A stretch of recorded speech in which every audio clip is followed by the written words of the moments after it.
ಚಾಕಿ ಅಂತ ಕರೆದ್ರೆ ಹೋಗ್ಬಿಡ್ತೀಯಾ? ಇವನ ಹತ್ರ ಮಾತಾಡ್ಬೇಡಪ್ಪ, ನಾನು ಮಾತ್ರಲ್ಲ. ಅಪ್ಪು ಬೇಡ.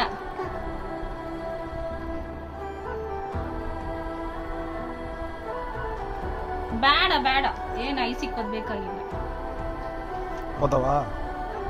ಹೋದವಾ ನೋ ಸಾರಿ ಮಮ್ಮಿ ಅನ್ನು ಓದ್ತಿ ಇನ್ಮೇಲೆ ಯಾರಾದ್ರು ಕರೆದ್ರೆ ಓದ್ತೀಯಾ? ನೋ ಸಾರಿ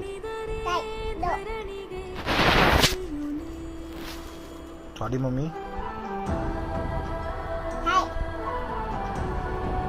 ನಿನ್ನ ಮಾಮ ಕರೆದ್ರೆ ಹಂಗೆ ಹೋಗಿದೀಯಾ, ಇಲ್ಲಿ ತಾತ ಕರೆದ್ರೆ ಹಂಗೆ ಓದ್ತೀಯಾ? ಚಾಕಿ ಅಂತ ಹಂಗಂದ್ರೆ ಯಾವ್ದಾದ್ರು ಗುಮಾಯಿ ಅವ್ರು ಬಂದು ಚಾಕಿ ತಕೊಡ್ತೀನಿ ಬಂತ ಹೇಳಿದ್ರೆ ಹೋಗ್ಬಿಡ್ತೀಯಾ? ಟಿಶ್ಯೂ ಮಾಡ್ತೀಯಾ? ಪೆನ್ನಾಗ ಟಿಶ್ಯೂ ಮಾಡ್ತೀಯಾ?